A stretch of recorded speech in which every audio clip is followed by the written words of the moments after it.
Thank you, President Jim. It is indeed an honor today to have D.D. Lewis from Plano, Texas with us. I graduated from state in '62. D.D. got there in '64. Mickey was student body president in '64 there at Mississippi State. And my brother-in-law, Chris Patrick, went to state as athletic trainer in 1965 and stayed through '68. And of course, all I heard from Chris while he was there about this great player they had by the name of D.D. Lewis from Knoxville, Tennessee. Chris told me that most college football players use the same helmet and same set of shoulder pads all during the season, practice and play. But he said D.D. was a little bit different. Said he took about 3 helmets to get him through the season and about 3 sets of shoulder pads. Said he was always cracking them up. But he was an All-American there in 1967 and then went on to play, have an illustrious career with the Dallas Cowboys. And I had not met D.D. personally until today, but when we walked in, and I guess within 5 minutes, it's kind of like we've known one another for quite a while. Tom Landry once said about him, of all the players I coached with the Dallas Cowboys, D.D. Lewis was certainly one of them. His wife, Diane Walters, daughters Melna and Victoria, and a son, Brooke. He's employed Ronnie with the Potash Corporation of Saskatchewan, and he's manager of customer relations. Ronnie's the only one in the room that's heard D.D. speak before at a co-op function somewhere, D.D. So, D.D., we're glad to have you. We're going to turn it over to you, not take any more of your time, and until 1 o'clock, it's your podium. Very good. Thank you. Yes, Thanks, sir. Dick. Hold your applause. Hold it. Well, I'm glad to be here. Is that Tennessee Farmers you're talking about?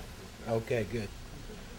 I'm glad to be here. I drove here from Pickwick last night, or this morning, and made it right on time. It worked out just fine. I want to say something to Martha.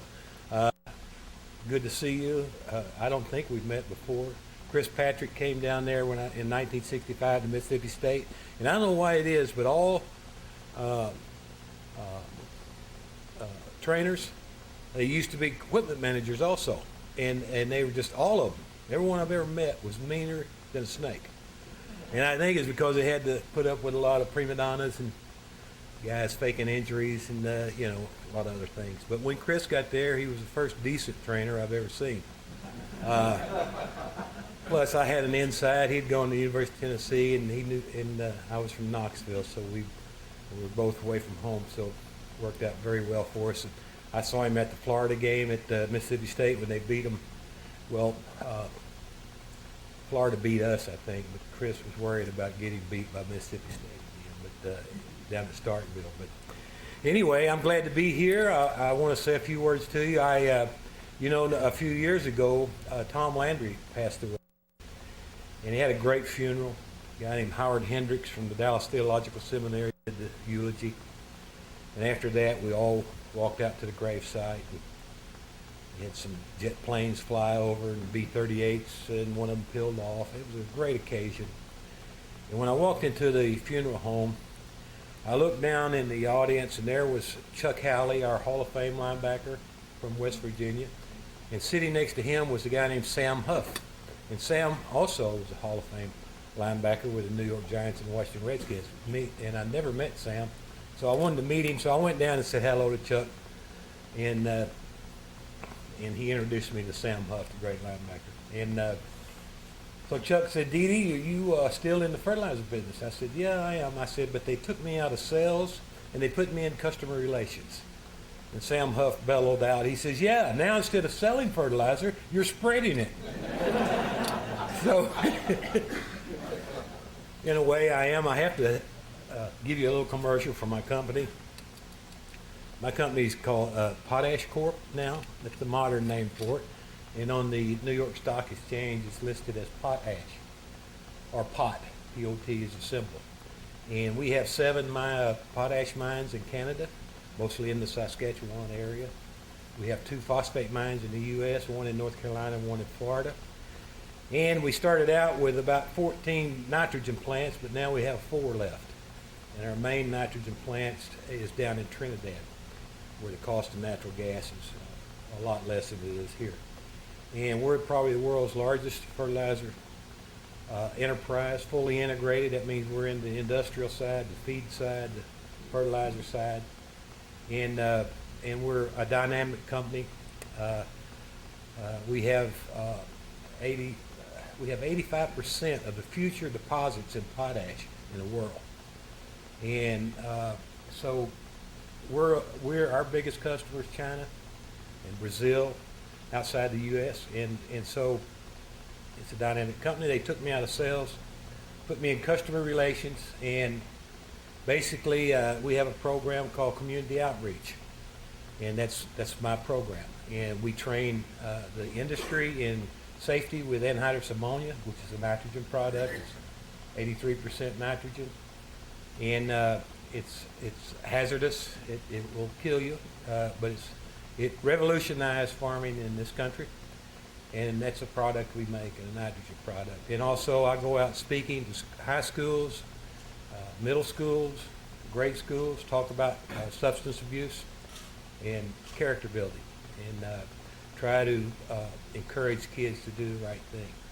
And also we have a program for elementary schools where we will send in a 5-gallon bucket of phosphate ore for the grade schools, and then go in and tell them how fertilizer is made, and they can sift through that bucket. They can find shark's teeth and all kind of bones, and it's a very educational process. And mainly people in this country, I got on the elevator with a guy not too long ago. He asked me what industry that I was in. I said fertilizer.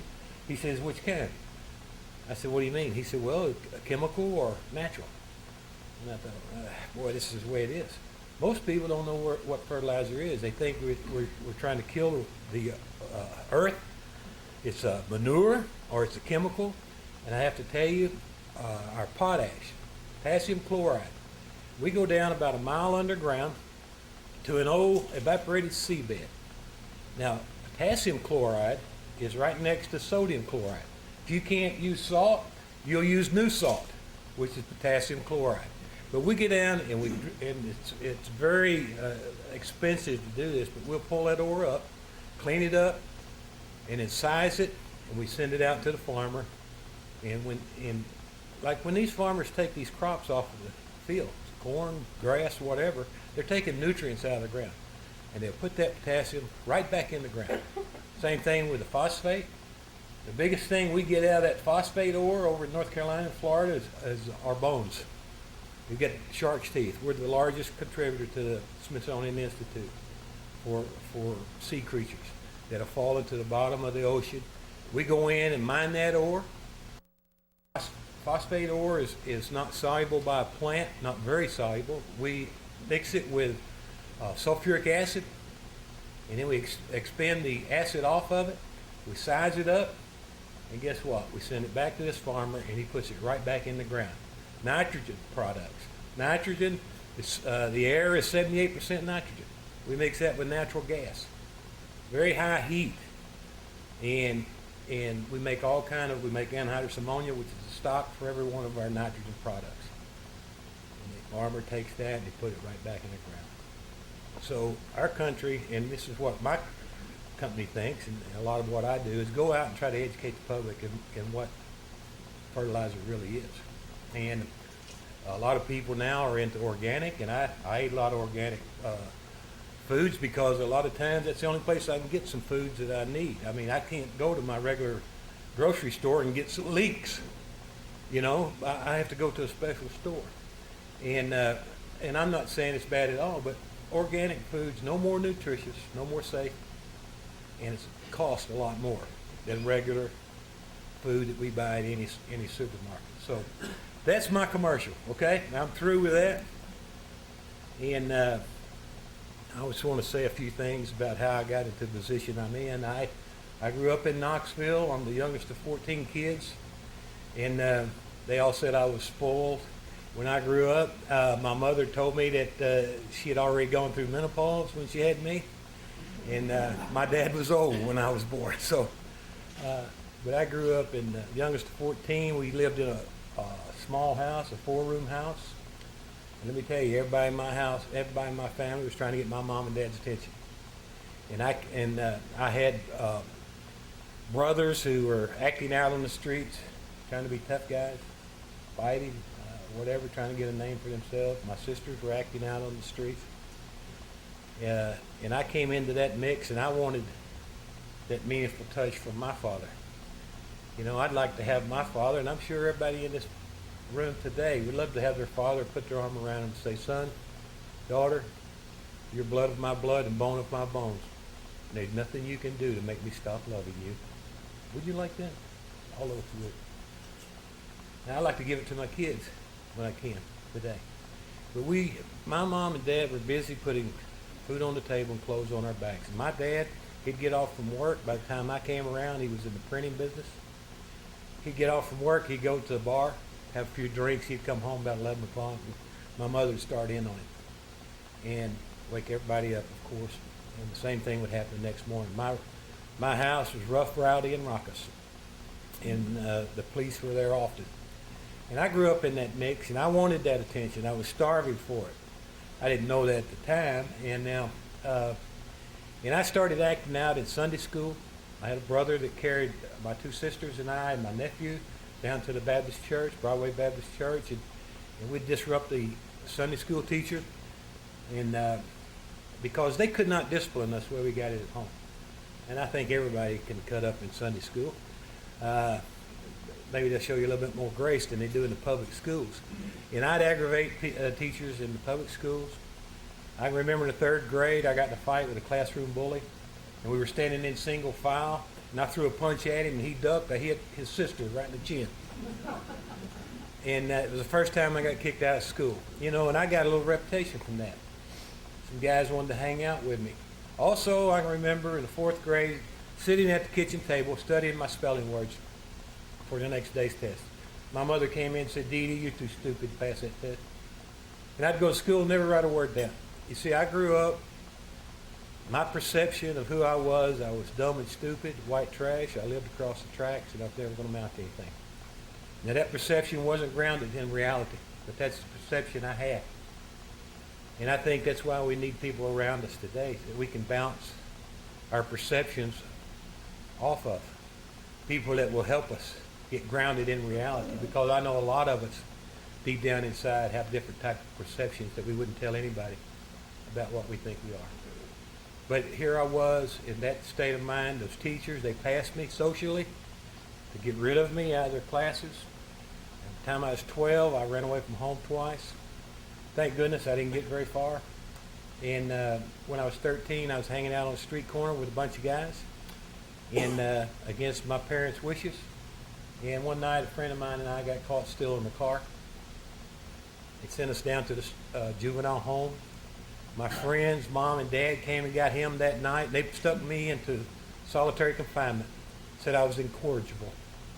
And I stayed there for 2 weeks in that cell. In that cell, there was a steel bed, a steel toilet, a steel sink, and a great big window there with that translucent glass that you can't see through with that chicken wire. You know what I'm talking about? You know, yeah. You've been there? Thanks for smiling. And there were crossbars, and way up in the left-hand corner, the window pane was knocked out. And there's a small ledge at the bottom, and if I got on that ledge and tiptoed, I could see out of that broken-out window pane. And I'm up there all day on the first Sunday of visitation looking for my mom and dad, and they didn't show up. And it crushed me. I was so alone. I was crying, so afraid. And I got on my knees and I said my first Foxhole Prayer. And everybody knows what a Foxhole Prayer is. God, if you get me out of this, I'll never do it again. And, He must have heard my prayer. They sentenced me to 2 years in state reform school. And my mother pleaded with the judge. She got me into a private Lutheran school 2 blocks from my house. My dad left home at that time. And my mother had to pay $15 a month for me to go to school there. Back in those days, that was a lot of money. And they put me on probation. And I went up to that Lutheran school. And as God would work it out, in the rest of my life. He put the headmaster of that school was the 8th grade teacher, Mr. Wilbur Krause. He put his arm around me and he loved me through the 8th grade. He put up some firm boundaries for me. Those kids accepted me as one of their own. They were brought in from all over the city. They didn't know I was D.D. Lewis, dumb and stupid, white trash, lived across the tracks. And man, this guy, Mr. Krause, he put up some strong boundaries for me. And one of them was I saw him grab a girl by the hair of the head and pull her right out of her seat and smack her in the face for not doing her homework. Brutal treatment. Guess what? D.D. Lewis started doing his homework for the first time in his life. You know, I needed that firmness. And everybody, every teacher I ever had that was firm with me, I did good in their class. And you know, I passed the 8th grade. I went back to the public schools. Passed the 9th grade. I was going to quit school and go to work like everybody in my family had done. And I had a nephew that played for the high school football team. When you're from big families, you can have nephews and nieces older than you. Matter of fact, my dad's brother is my uncle. Just checking you out. Are you awake? Yeah, okay. You thought it was going to be something dirty, didn't you? All right. But here I am. I wasn't going to go to high school, and my nephew was on me every day with that bulldog tenacity, man. He wouldn't quit. And finally, I told him, I said, Robert, look, I'm 145 pounds. Those guys will kill me. And plus, I need to go to work. Family needs money. And he was on me every day. I finally relented. I went out for the high school football team. My knee pads came down my ankles. My helmet jiggled on my head. And, man, I was scared to death. And they put me at center middle linebacker of all places. And I was scared to death. The first week of practice, we had a scrimmage. We had a big fullback by the name of McGinnis. He built 185 pounds, built very good. And old McGinnis had these little small gray teeth. And on the first series of downs, the quarterback handed the ball to McGinnis coming up the middle. And I couldn't get over there and make a clean tackle, and I just kind of lurched toward him. My elbow hit old McGinnis right in the mouth. And those teeth went everywhere. And, man, he's screaming, gurgling blood on the ground, and I look up, and the coaches are running at me, and they're screaming. And I thought, here's another deal they're going to kick me off of. And they ran up to me and grabbed me, started shaking me, said, man, we love this. We love you, Dee. And, you know, I found a home for my aggression. I took it off the streets and put it into the athletic arena. And those guys became my surrogate fathers in so many ways. They gave me 25 cents a day for lunch. They were paying me then. Matter of fact, when I went to Mississippi State, they gave me 15 cents a day. So I had to take it. But they gave me these little cans to drink of nutriment to gain weight. Every now and then I'd get a pair of those old Converse tennis shoes. And man, I'd play ball for them. And I wanted that. I wanted that meaningful touch. And I wanted that attention. And I didn't think I'd be at Mississippi State 2 months because they'd find out how dumb and stupid I was, and I was too small for college football. And again, the coaches, they liked me, and I liked that. And they put 2 tutors on me for school, and I had a great career at Mississippi State. And things went well. I ended up getting drafted by Dallas in 1968 in the 6th round.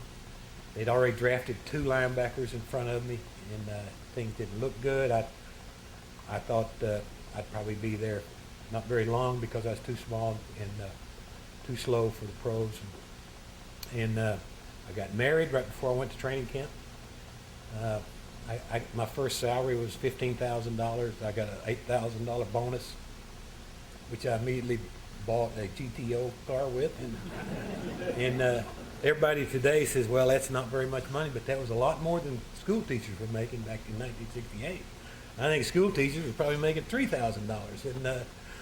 But anyway, I went out there, and again, as things worked out, one of these good linebackers that they were going to keep, that they drafted in the 3rd round, he got drafted into the Army.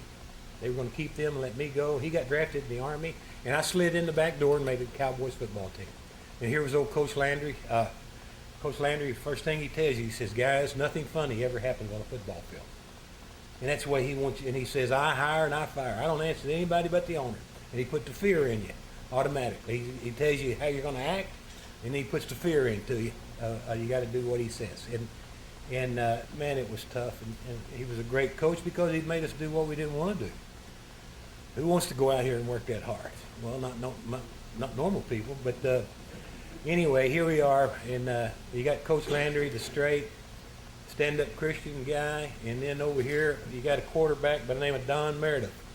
And Meredith was a real loosey-goosey type guy, and they were battling. The sports writers put them against each other almost that daily, of how Meredith would be running in the bars and Landry's over here going to church, and how they conflicted. And anyway, that first year we're going to play Green Bay Packers, and Coach Landry's up. He's putting in the goal line offense against the Packers, and he says, "Now, Don, when we come out in the split backfield, their linebacker's going to be right over the guard."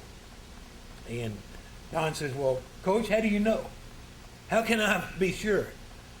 He said, "Well, anytime any team comes out in the split backfield, that linebacker's right over the guard in all the films we watch." He said, "Yeah, but Coach," he said, "I want something like a trust."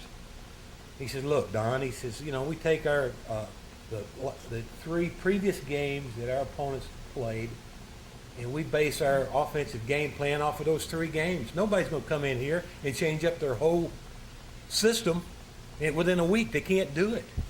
So anyway, Don says, "Okay, I trust you, Coach." And we get into the game, and we get the kickoff. We march downfield. We get on the 11-yard line, goal line offense, right? We come out in the split backfield. Old Meredith, he's about to get up under the center, and he's looking for a linebacker. Where is he?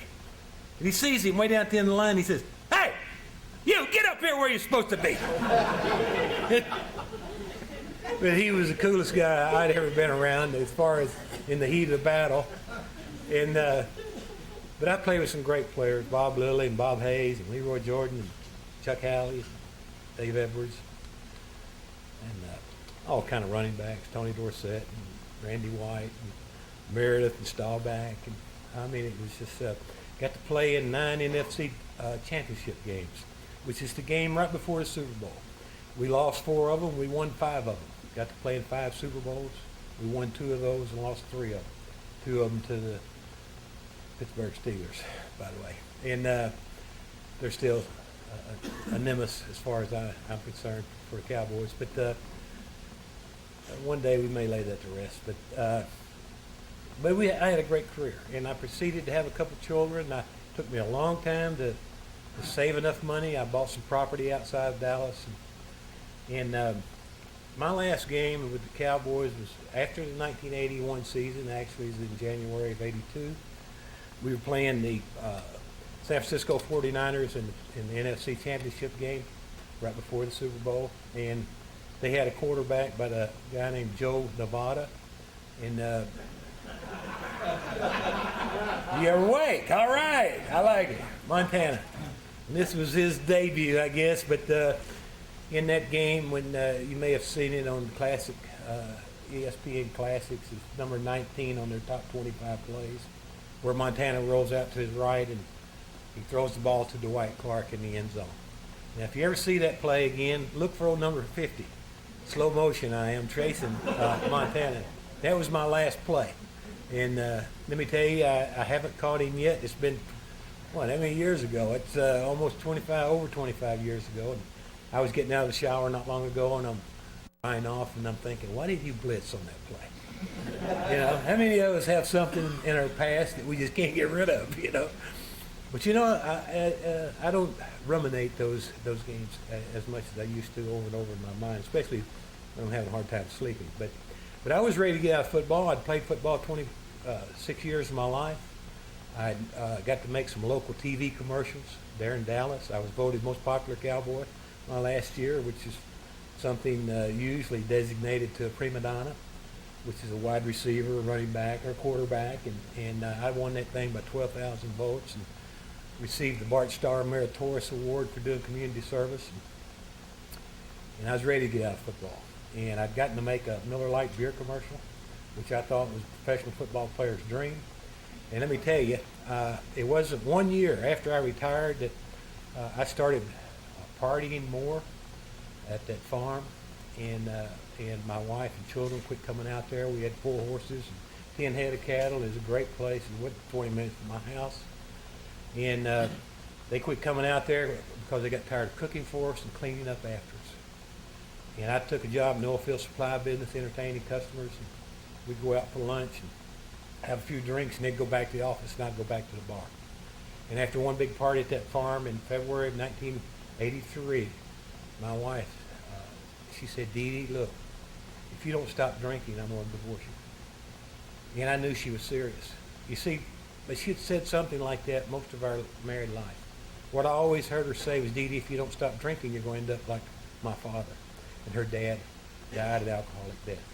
Or I thought she was talking about my brothers back in the hills of Tennessee. You'd get up at 6 o'clock in the morning, one of them would be passed out in the front yard. Looked like he was trying to get a suntan on the roof of his mouth. Man, I wasn't that way, you know, and I was in denial big time.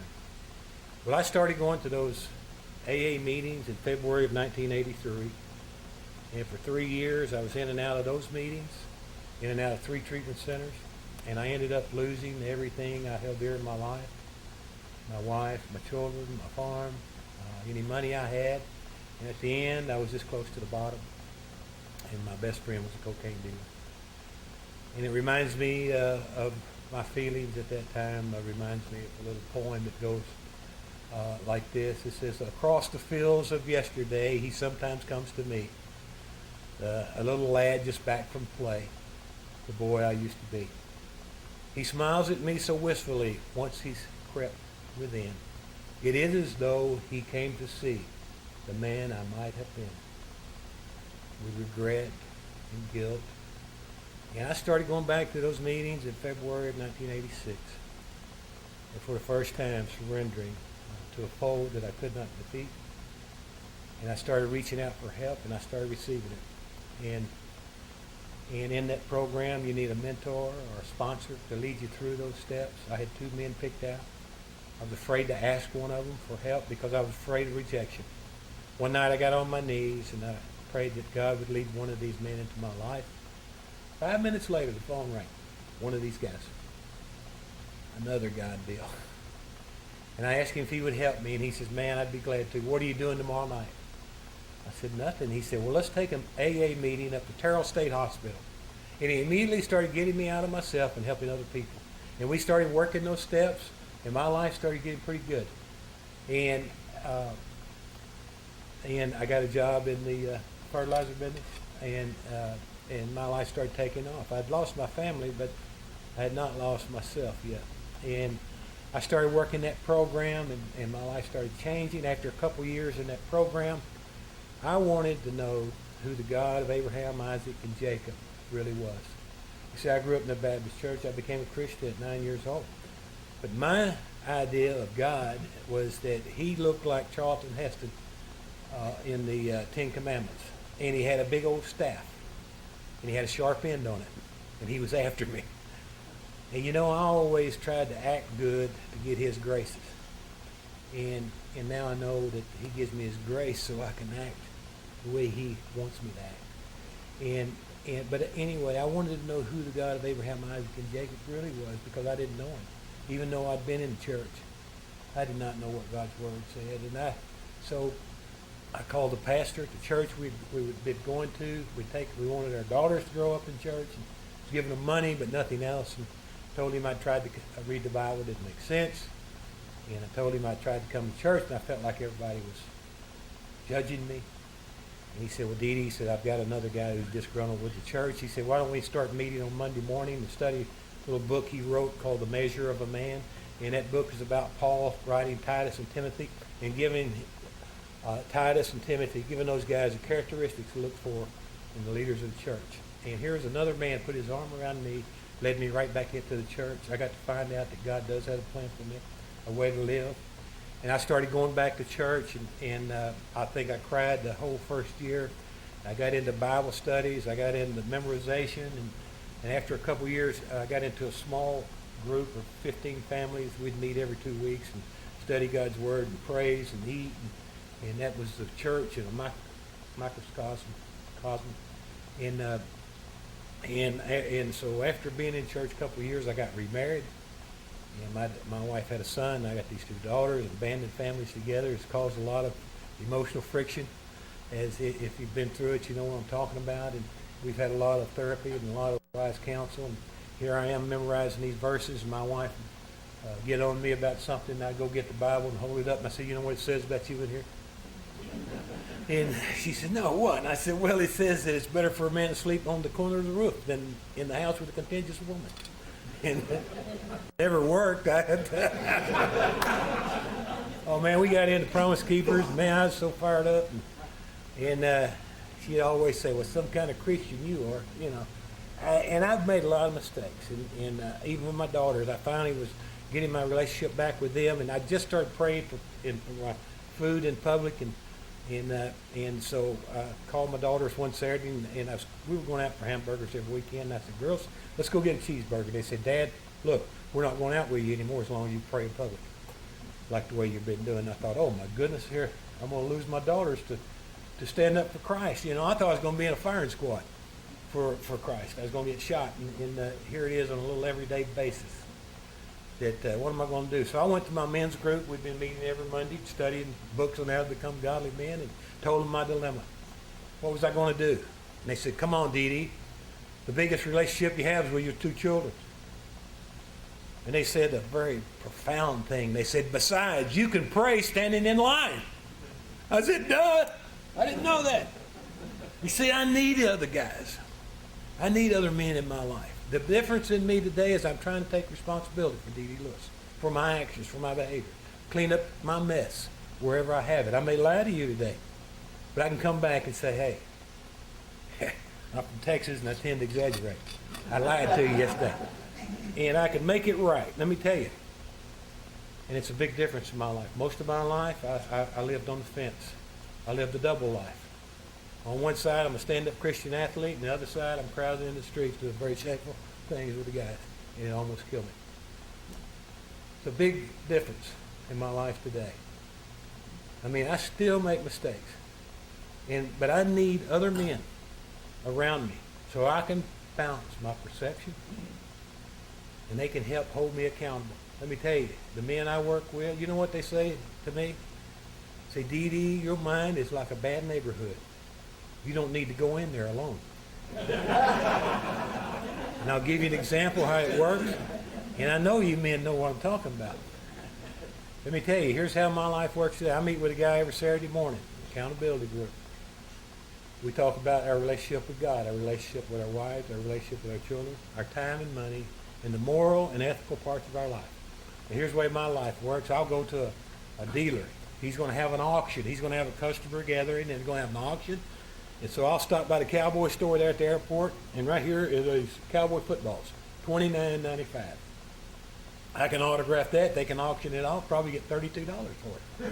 You know, and right next to that ball is a nice Cowboy T-shirt, gray, and a nice pair of shorts. And I need them because I'm working out now. And $60. And I'm thinking, first thing I think about is they don't know what a Cowboy football costs at our corporate offices up in Northbrook, Illinois. First thing. And so I take it all, $90. I'm going to expense it out. I'm on my trip. And about midway in the week, I start having some guilt pains about cheating the company, the thing we've been talking about, and these books we're reading. And so I come back to my accountability group on Saturday, and I tell them, I say, guys, here's what I was going to do. I was going to expense all that out now. I'm going to pay the $60 myself and expense the ball out on the company and do what's right. They said, that's great, Dee Dee. That's what you need to do. Come Monday morning, I'm doing my expense report. You know, and the guys are not around. Plus, I work on the weekends. I work 12 o'clock sometimes at night on the computer, you know, doing forecasts, whatever. And I deserve that. $90. And I take my pencil and do that $90. And I'm doing my expense report. 12 o'clock comes, I drop my pencil and I go to an AA meeting. Guess what the topic is? Honesty. So I come back and I do it right. You see, I need to go to those meetings as much as I can. And I need to go to that church house as much as I can. And I need to read God's Word as much as I can. You know why? Because I forget. Left to my own devices, I will go back to that person that I always loved. You see, my first reaction is always the shortest, the quickest. Cut an edge. I can find a way to pay for it. You know what I'm saying? And I have an addictive personality. I love ice cream. That's why I'm 60 pounds over what I played at when I was in Dallas. But you know, God is working out all these things in my life the way he wants it to be. And I'm learning about patience, and about faith, and about his grace for me. His grace has overcome the shame and the guilt I've carried for so long. And I've been forgiven because of what Jesus did on the cross, let me tell you, for the shameful things I've done. But I'm still paying consequences for my behavior. Look at it this way. Here's D.D. Lewis on one end of the spectrum. Dumb, stupid, white trash, never going to amount to anything. Lived across the track. You know, the other end of the spectrum, D.D. Lewis, son of the king, son of majesty. What a difference. And I'll tell you, you can't get there overnight. You can't take a fast car. You can't take a shortcut. We all have to walk it one day at a time. One step at a time. Let me tell you, if you got a problem today, if you got something you need to talk to someone about, you got a secret you've been carrying around forever, I just encourage you to find someone you can trust that you can share your heart with.